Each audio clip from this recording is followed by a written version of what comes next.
Allah Subhanahu wa taala menegaskan a'udzubillahi minasyaitonir rajim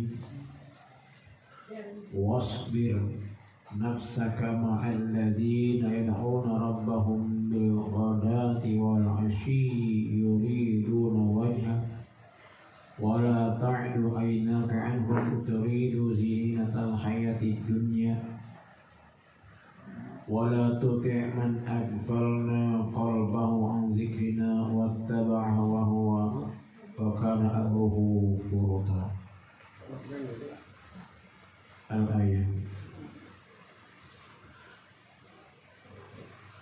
Pada ayat ini diawali dengan perintah wasbir, maka bersabarlah. Kita ketahui bahwasannya sabar ini adalah kata yang mudah diucapkan tapi sulit untuk dipraktekkan. Padahal sabar ini merupakan maqamat tertinggi dari seorang hamba di hadapan Allah Subhanahu wa taala. Kalau kita mengetahui kenapa dakwah Rasul sallallahu alaihi wasallam itu sukses, berhasil, karena Allah berikan sifat sabar kepada baginda Rasul. Wasbir wa ma sabruka illa billah. Sifat sabar beliaulah yang menjadikan Islam ini sampai kepada kita saat ini, yang menjadikan Islam itu menyebar ke seluruh dunia dengan sifat sabar. Bahkan kalau kita mengenal ada banyak Nabi dan Rasul, di antara Nabi dan Rasul itu ada Nabi dan Rasul yang sangat menonjol yang kita kenal dengan ulul azmi, yaitu Nabi yang sangat sabar, diakui tingkat kesabaran. Di antaranya adalah Nabi Allah Nuh alaihissalam, Nabi Allah Musa alaihissalam, Nabi Allah Ibrahim alaihissalam, Nabi Allah Isa alaihissalam, dan baginda Rasul Muhammad sallallahu alaihi wasallam bersifat sabar. Dalam Al-Quran banyak Allah menyuruh kita untuk sabar. Di antaranya wasta'inu bis-sabri was-shalah. Kita disuruh Allah untuk mendirikan sabar dan juga salat sebagai penolong kita. Allah Subhanahu wa taala juga menyuruh kita untuk mengajari anak kita salat dengan penuh kesabaran. Wa'mur ahlaka bis-sholati wastabir 'alaiha. Sabar kali.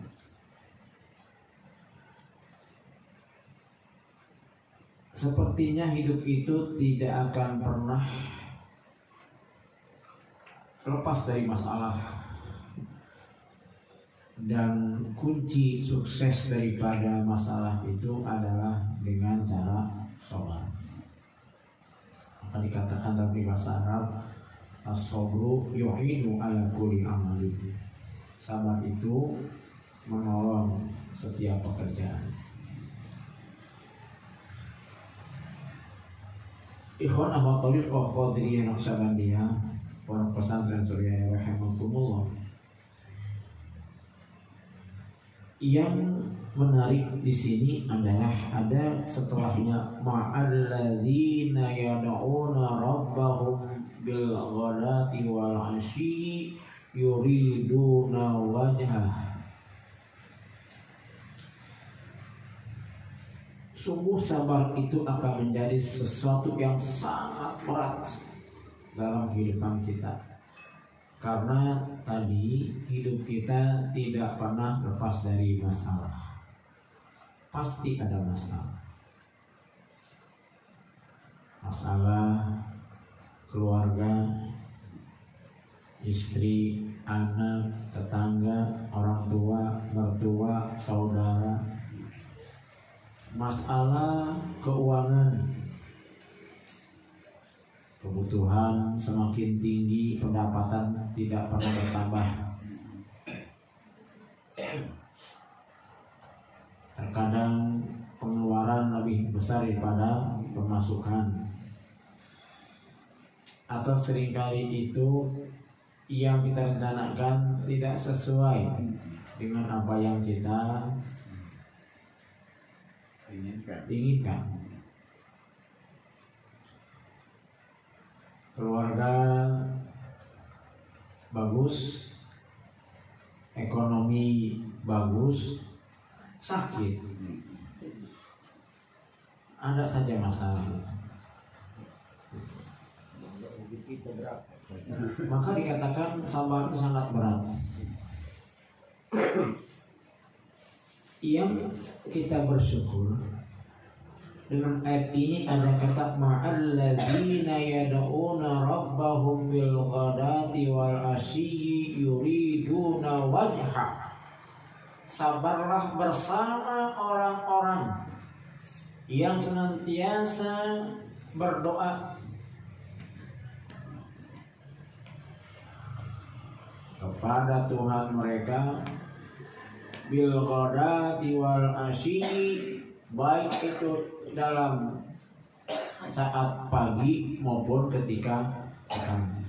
Yuriduna wajha, mengharapkan ridho Allah Subhanahu wa ta'ala. Allah memerintahkan kita bersabar, sementara sabar itu sesuatu yang sangatlah berat untuk kita jalankan. Tetapi ketika sabar itu bersama orang-orang yang mulia di sisi Allah, maka sabar kita itu akan diringankan oleh Allah Subhanahu wa ta'ala.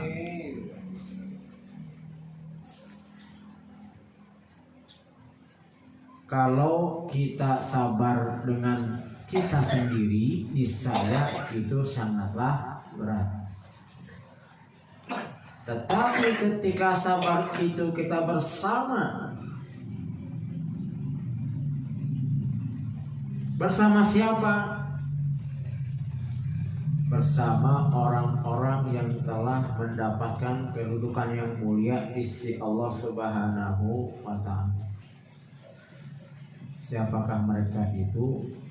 Para aulia, para solihin, orang-orang yang soleh, para aulia Allah,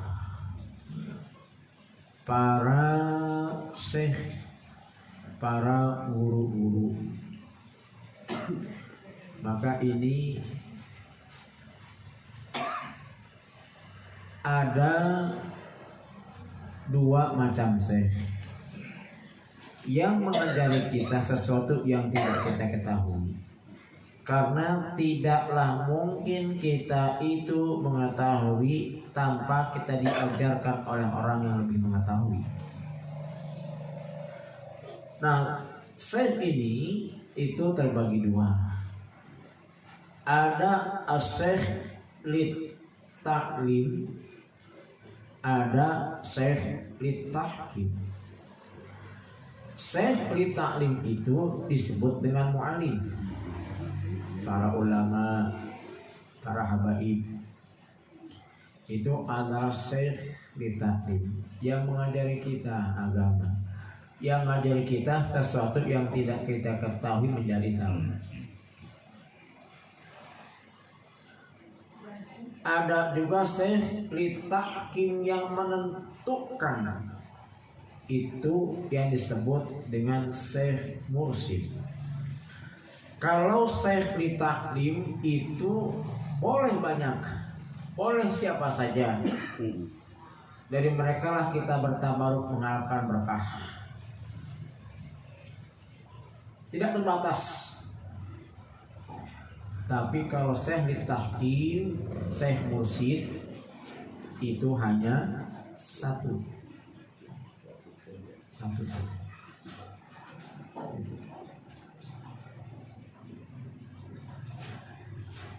Baik itu syekh lit ta'lim maupun syekh lit tahkim, sesuatu yang sifatnya mutlak, harus itu dalam Islam yang kita kenal dengan istilah sanad.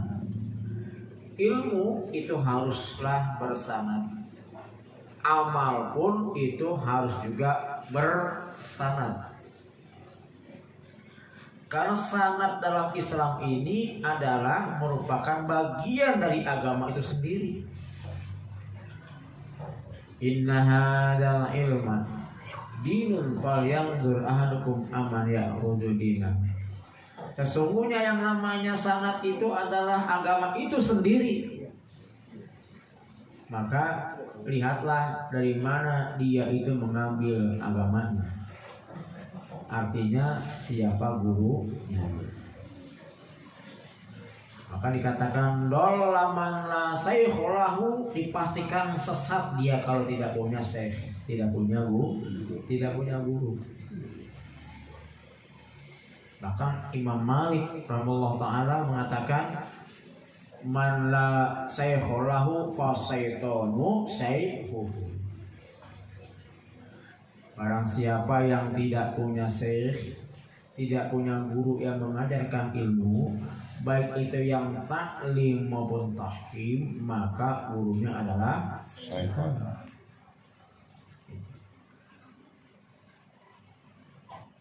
Selama ini kita punya guru nggak yang ngajari kita ilmu? Tidak semuanya kita punya. Tapi ketika sudah bertariqah, maka kita sudah punya guru yang mengajar kita ya ilmu ya amal.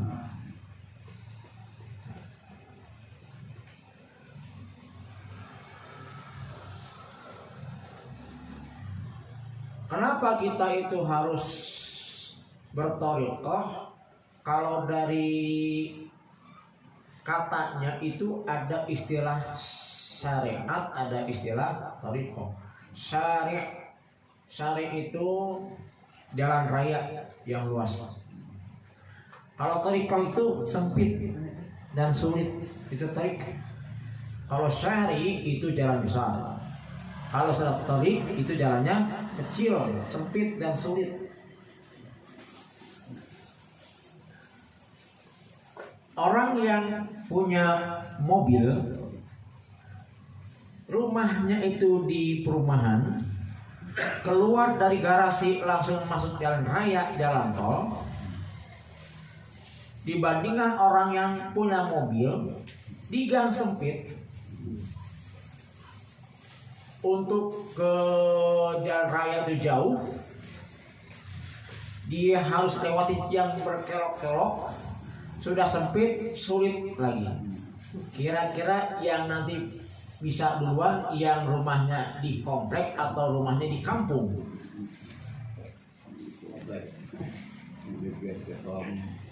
Yang bisa ya yang di komplek. Tapi karena memang di kampung itu dia jalannya sempit, berkelok-kelok, jangan salah, yang lebih mahir nanti orang yang mobilnya di gang sempit tadi. Betul Bang ya? Karena banyak tantangannya. Kalau rumahnya di komplek, keluar dari garasi, apa yang sulit atuh? Keluar tinggal masuk jalan raya, masuk tol, udah. Tidak pengalaman.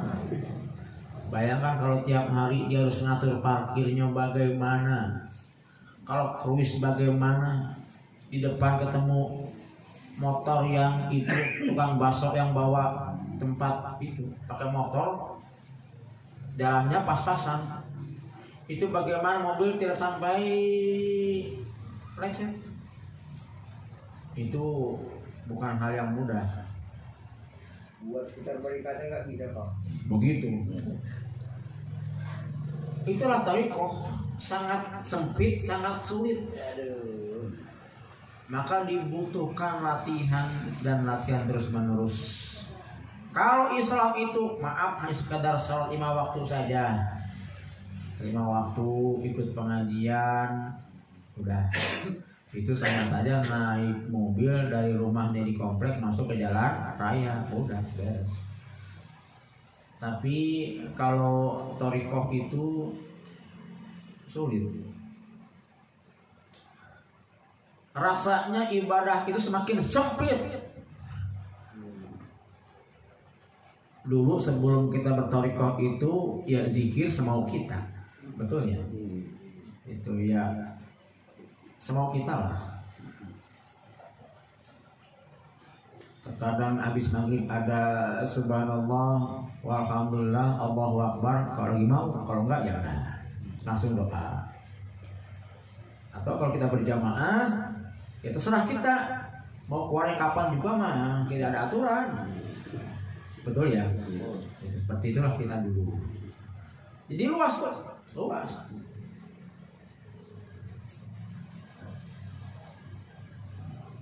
Pengajian saja itu aturannya tidak baku. Betul ya Pak Jami? Rasanya luas sekali, luas. Tapi ketika bertorikoh jadi sempit. Maghrib berjamaah dulu, isya berjamaah dulu, zikirnya juga jumlahnya segitu, khataman lagi, sholat ba'diyahnya, rawatibnya, nawafilnya, setelah isya itu masih zikir lagi, kemudian tapi bala khataman lagi. Setelah itu manakibat juga tidak bisa dirubah, tidak bisa. Sekarang sudah malam, nggak usah pakai baca mangkobah lah.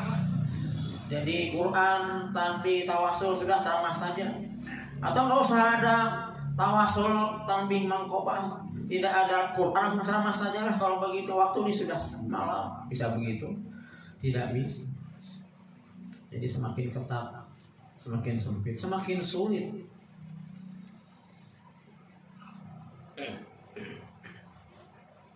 Sudah pulang manakibnya larut malam, masih punya kewajiban malam. Malam pun tidak asal kita bangun wudhu langsung sholat, ada mandi tobat, ada mandi tobat. Seperti itulah thariqah, sempit, sulit, tapi justru dengan begitu akan menjadi mahir di situ, akan menjadi mahir. Nah, thariqah kita itu ada, kita kan ketahui namanya thariqah Qadiriyah Naqsabandiyah. Ini merupakan perpaduan dua thariqah besar. Dua thariqah besar, Qadiriyah dan Naqsabandiyah. Qadiriyah itu dari Syekh Abdul Qadir Al-Jailani. Naqsabandiyah itu dari Syekh Muhammad bin Muhammad Al-Bahauddin Al-Alawi Al-Bukhari An-Naqsabandi. Atau kalau khataman saya Bahauddin An-Naqsabandi disingkat. Siapa menggabungkan? Saya Khatib Sambas bin Abdul Qadir yang menggabungkan itu. Kalau thariqah Qadiriyah menekankan jaharnya, kalau Sabandiyah itu menekankan kopi, jahar dan kopi. Ada keseimbangan. Tujuannya apa? Agar lebih efektif, lebih efisien seorang salik itu sampai kepada Allah. Ada keseimbangan antara zahir dan batin.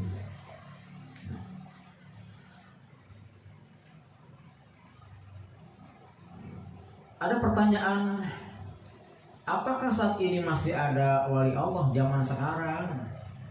Teknologi sudah canggih. Sekarang mah bukan lagi zaman wali. Padahal yang namanya aulia Allah itu, para masyayikh thariqah itu Allah pelihara sampai akhir zaman.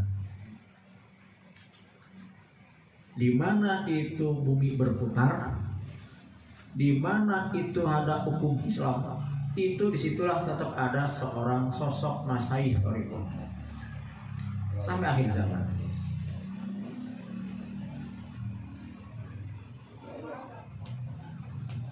Itu termaktub di dalam kitab Risalah Qusairiyah, dikatakan lam yakun asrun fil hukmin Islam illa wa fi syekhun min masahih hadhihi thariqah. Selama masih berlaku itu namanya hukum Islam, Islam masih ada, disitulah pasti ada masahih thariqah. Seorang mursyid thariqah tetap ada sampai kapan. Tinggal kita yang sudah Allah pertemukan dengan mursyid yang kamil, mukamil, Tarekohnya juga yang muktabaroh, yang silsilahnya itu sambung kepada Rasulullah SAW. Itu diistilahkan kalau kita menghadap Syekh Mursyid yang kamil mukamil, ibarat seperti kita membawa lampu gitu. Nah, membawa lampu. Dulu itu ada lampu apa namanya ya. Sudah ada minyaknya, sudah ada subuhnya, tinggal nyalakan. Sekarang kalau kita sudah dipertemukan dengan guru mursyid yang kamil mukamil, menghadap guru mursyid, ternyata ketika menghadap ada minyaknya, nggak ada subuhnya. Bahwa subuhnya belum siap minyaknya, bahkan tidak ada subuh, nggak ada minyak, nyala kira-kira itu lampu. Maka dikatakan seorang yang sudah bertemu dengan guru mursyid itu sesungguhnya dia adalah orang yang paling bahagia di hidupnya. Dikatakan itu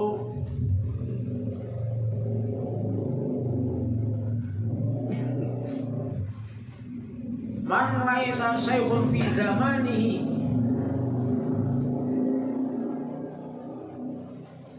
syaikhun arifun makin wa marad ayamuhu ma'dudatun bil muflisin. Ada orang yang dia itu seumur hidupnya tidak bertemu dengan seorang syekh mursyid yang arif dan makin, yang kuat keimanannya, maka dia akan menghabiskan waktunya, hari-harinya penuh dengan kebangkrutan. Ma'udzubillah min dzalik. Bangkrut ibadahnya, bangkrut akhlaknya, bangkrut sikap dan adabnya, bangkrut aja pokoknya. Kenapa demikian? Tidak ada yang memandu arah, tidak ada yang memandu arah hidup, maka dikatakan itu bangkrut. Seorang yang kita jadikan syekh mursyid itu adalah jelas semuanya ada dalam diri pengasabah, yaitu orang yang sholih, orang yang sholih. Rijalul la tulihim tijaratu wala bai'un an dzikrillah wa iqamis shalah wa itaiz zakah. Seorang rijal yang tidak menjadikan lengah perdagangan, tijarah dari zikir kepada Allah, wa aqimus shalah wa itaiz zakah.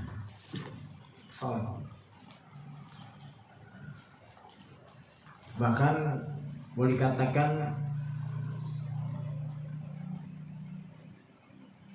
dari manapun kitab yang kita ambil itu tentang ciri-ciri kemursidan itu sudah ada dalam diri beliau. Alhamdulillah. Dari manapun kitab itu, dari manapun kitab itu kita kaji yang merupakan ciri seorang mursyid sejati, sudah itu ada di bangsa Abah. Sudah diyakini kesolehannya.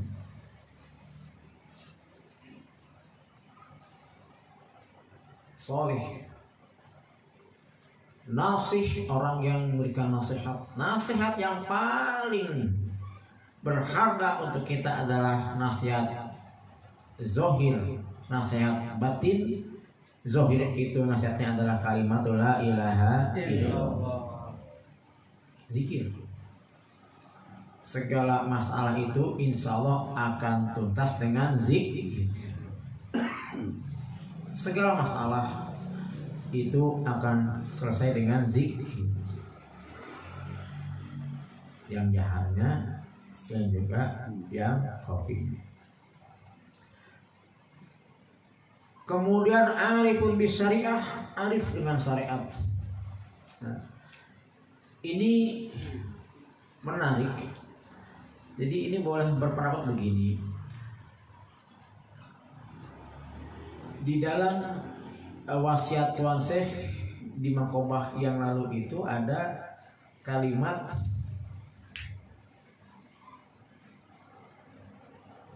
wasiat Tuan Syekh tentang syariat.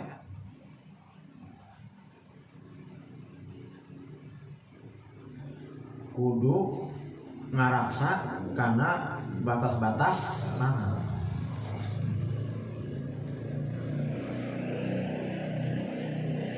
Saya pernah nanyakan kepada almarhum Ajangan Mamun Munjadi tentang kudu ngaraksa karena batas-batas sana.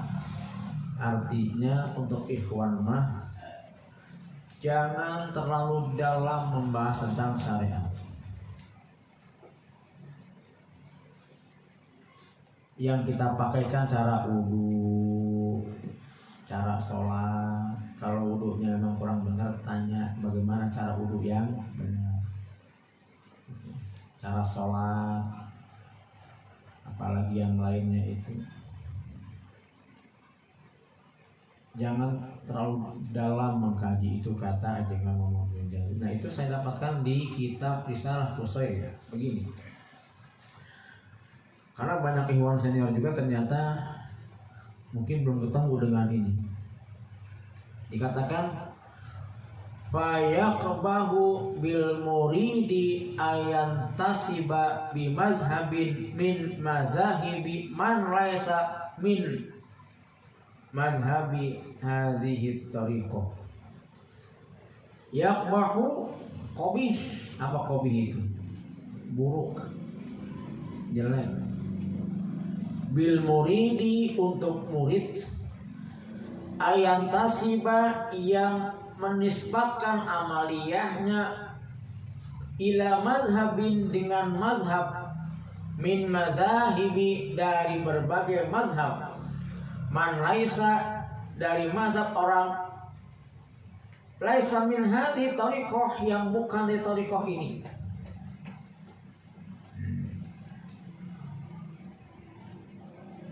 Maksudnya begini Pak Hakim Kristi,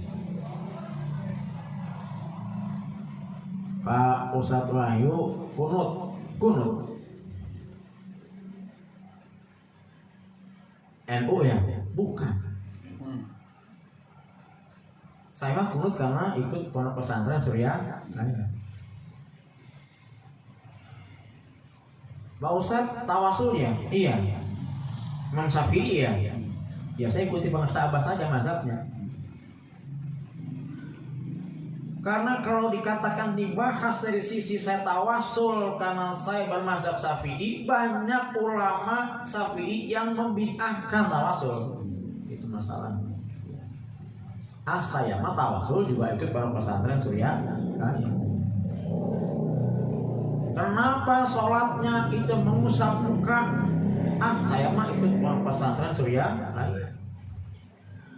Kenapa kalau itu tahiyatnya itu tidak digoyang-goyang jarinya? Saya mah ikut para pesantren Surya Raya.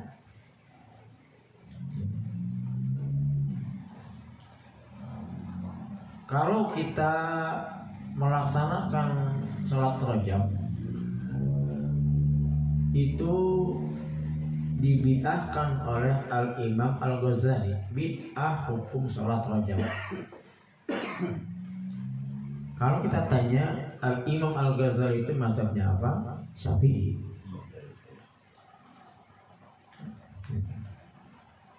Itu kalau kita bicara mazhab.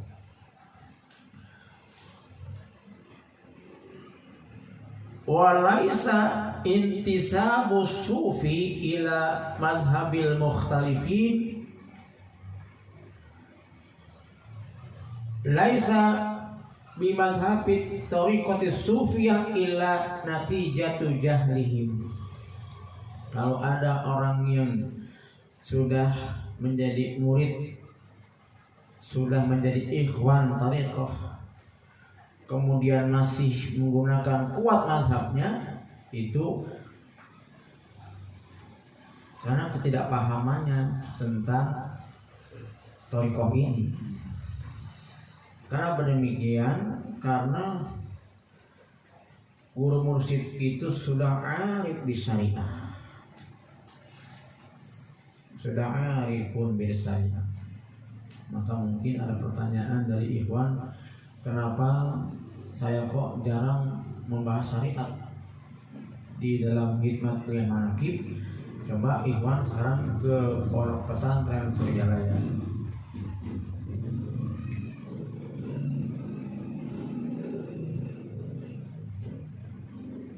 Lalu pernah saya menghadapi hikmat ilmiah yang bahas tentang cara wudhu. Ada kisah begini. Ini pendapat, boleh salah, boleh benar.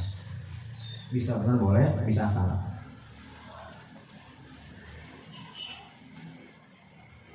Dulu ketika Imam Malik radhiyallahu anhu, Imam Malik itu pengarang kitab Al-Muwatta,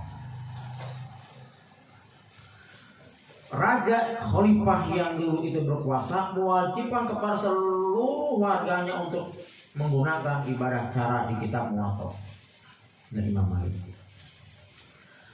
Apa kata Imam Malik? Tidak bisa begitu baginda khalifah. Islam itu luas, jangan kau persempit dengan hanya membaca kitab Muwattaku. Islam itu luas, jangan kau persempit.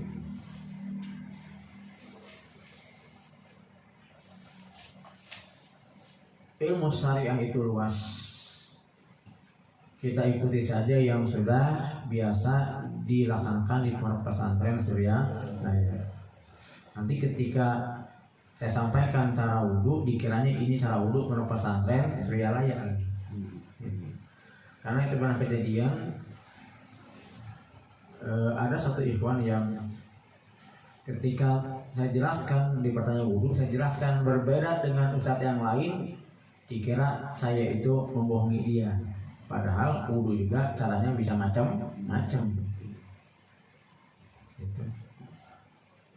Wudhu, cara misalnya membasuh rambut kan beda-beda.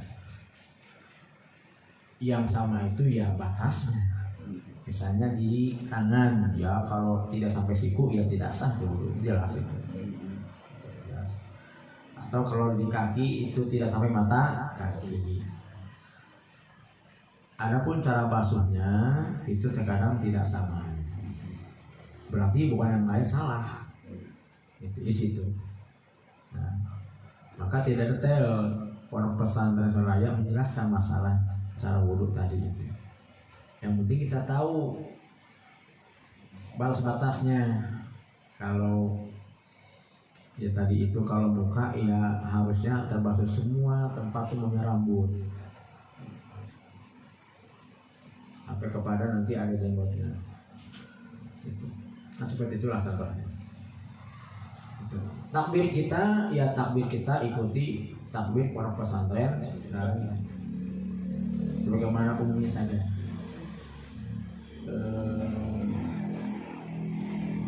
Cara berdirinya itu ya tidak, kita belum lihat di sana itu kakinya dempet gitu, yang belum, ya biasa aja. Begitu ya, betul ya, begitu kan. Ada yang dempet ya dempet gitu. Ya enggak juga, ya seperti itu. Nah karena beliau itu alifun bisyariah. Kemudian wasil ilallah, sudah sampai kepada Allah, maka dikatakan hum ahlul wisol wan nasu ahlul istidlal. Mereka mah sudah sampai kepada Allah, manusia masih sibuk mencari dalil. Para masyayikh thariqah itu mereka sudah sampai kepada Allah. Kalau kita masih sibuk mencari dalil, gitu. Lebih dulu mana sampainya ya Allah. Kemudian al-muwasil sudah sampai kepada Allah, mampu menyampaikan manusia kepada Allah, gitu. Ada kisah yang menarik dari Syekh Abu Bakar radhiyallahu anhu. Beliau itu punya murid, muridnya adalah Syekh Abdul Rahim radhiyallahu anhu. Muridnya itu Syekh Utsman radhiyallahu anhu. Muridnya itu Muhammad Murad radhiyallahu anhu. Muridnya itu Abdurrahman radhiyallahu anhu. Muridnya itu adalah Syekh Khotib Sambas bin Abdul Ghaffar. Muridnya itu adalah Syekh Tolha. Muridnya itu Abbas Sepuh. Muridnya Kang Sabah gitu ya. Nah, beliau itu begini. Ada seorang yang memang dia profesi maling. Maling ini kenal dengan Syekh Abu Bakar radhiyallahu anhu. Kenal seorang wali agung lah, kenal. Cuma dia nggak tahu rumahnya. Nih si maling salah masuk ke rumah. Pas masuk, dia masuk ke rumahnya Syekh Abu Bakar. Tahu dia nih Syekh Abu Bakar rumahnya, mau keluar keburu masuk ke ruangan itu Syekh Abu Bakar udah sholat malam. Ketakutan masuk ke bawah tempat tidurnya. Langsung umpat dia. Karena ketakutan kepada sosok Syekh Abu Bakar ya. Ketika beres sholat malam, ada 2 orang wali Allah masuk. Dari mana? Ya dari lubang angin. Nah masuk itu namanya wali Allah. Masuk ke ruangan itu. Makin takut lagi nih maling ini. Makin takut lagi. Kemudian 2 wali Allah ini menyampaikan kabar kepada Syekh Abu Bakar, ya Syekh, ada 1 orang wali yang meninggal dunia malam ini. Engkau harus mencari pengganti wali Allah. Dalam kitab ada kitab Jami'ul Usul fil Auliya, wali itu jumlahnya harus tetap sama setiap masa. Ada gantinya. Yang nanti bukan kita, wali juga. La ya'riful wali ilal wali. Terserah kau ya Syekh, siapa yang menjadi pengganti wali Allah yang meninggal pada malam hari ini. Kata Syekh, tenang aja sudah ada. Siapa? Tuh yang ngumpet di bawah ranjangku. Maling sini. Dipanggil tuh. Lebih takut lagi dia. Sini. Mau jadi wali. Sini. Dipanggil. Masuknya maling, keluar jadi wali. Benar, Pak. Tadi itu meskipun dia maling, tapi ternyata dia sudah siapkan itu minyak dan juga subuhnya, tinggal nyalain, nyala dia. Orang yang sudah lama belum tentu sudah siap dengan itu. Bagaimana menyiapkan itu subuh dan minyaknya? Perkuat husnuzon kepada guru, baik sangka kepada Abah. Itu nomor 1. Baik sangka. Orang yang sudah di hadapan guru mursyid itu seperti mayat di hadapan yang memandikan mayat. Dibelokkan ke kiri, dia nggak pernah protes. Dibalik lagi, dia nggak pernah protes. Pasrah, sumarah, taslim kepada orang yang memandikan. Itu sifat husnuzon, tidak ada pernah mengkritik sekalipun, jangan lisan, hatinya pun tidak. Sudah pasrah kepada guru mursyid dengan cara baik sangka kepada guru. Baik sangka kepada guru. Ternyata maling itu meskipun dia itu maling, tapi dia tahu dengan karomahnya, kewaliannya Syekh Abu Bakar. Dia takut, dia itu ngumpet di bawah ranjang, menggigil mungkin dia ketakutan. Saya takutnya kepada Syekh Abu Bakar tadi. Ditambah 2 wali masuk, makin takut dia. Tapi dipanggil jadi wali Allah. Sudah siap, berarti itu minyak dan juga subuh. Itulah kita.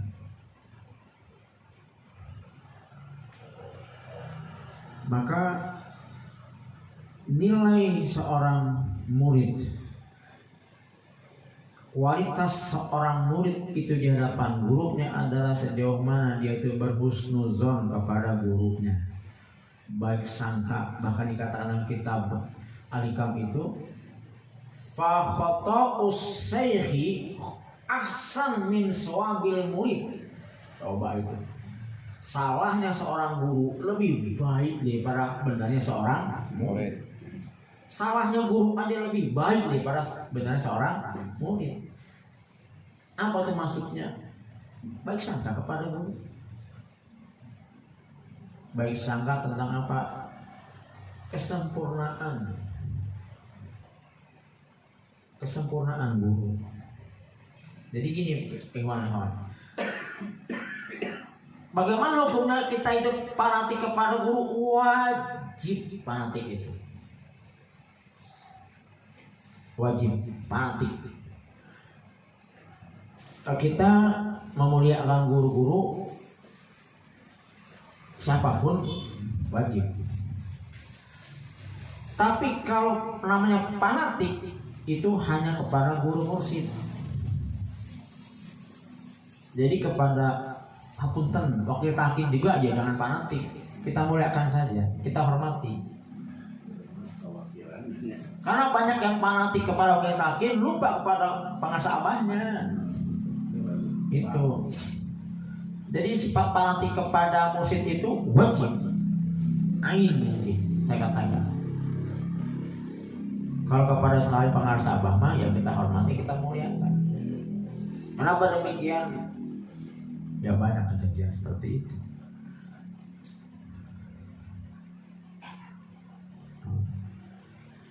Maka sifat fanatik inilah yang nanti akan melindungi kita dari berbagai hal, ragu, buruk sangka dan sebagainya. Alhamdulillah minta kepada guru mursyid. Maka dikatakan seorang ulama, kalau kita durhaka kepada orang tua, bisa Allah ampuni selama kita minta ampun kepada orang tua. Durhaka kepada guru nggak pernah diampuni. Alhamdulillah minta. Jadi kita itu harus baik sangka kepada guru mursyid. Dan itulah arti daripada bahasan kita tentang wasbir nafsaka ma'al ladzina yad'una rabbahum bil ghadati wal asyi yuriduna wajhahu wa la ta'du aynaka anhum turidu zinatal hayati dunya. Tetap kita bersama mursyid. Sabar kita, usaha kita untuk sabar dalam apapun itu tidak sendiri, Pak. Kita bersama mursyid akan ditolong oleh guru, insyaallah. Amin ya rabbal alamin. Ini adalah bahasan kita, semoga ada manfaatnya. Kalau ada kesalahan mohon maaf, ini merupakan opini pribadi dan insya Allah semuanya ini juga berlandaskan dari kitab-kitab yang saya coba cari untuk menguatkan isi daripada hikmat ilmiah pada malam hari ini. Dan semoga kita senantiasa istiqomah ibadah kepada Allah melalui amaliyah thariqah qadiriyah naqsabandiyah pondok pesantren Suryalaya, dan insya Allah kita dapat umur pada pengasabah. Amin. Saja hadanallahu wa iyyakum jami'in. Assalamualaikum warahmatullahi wabarakatuh.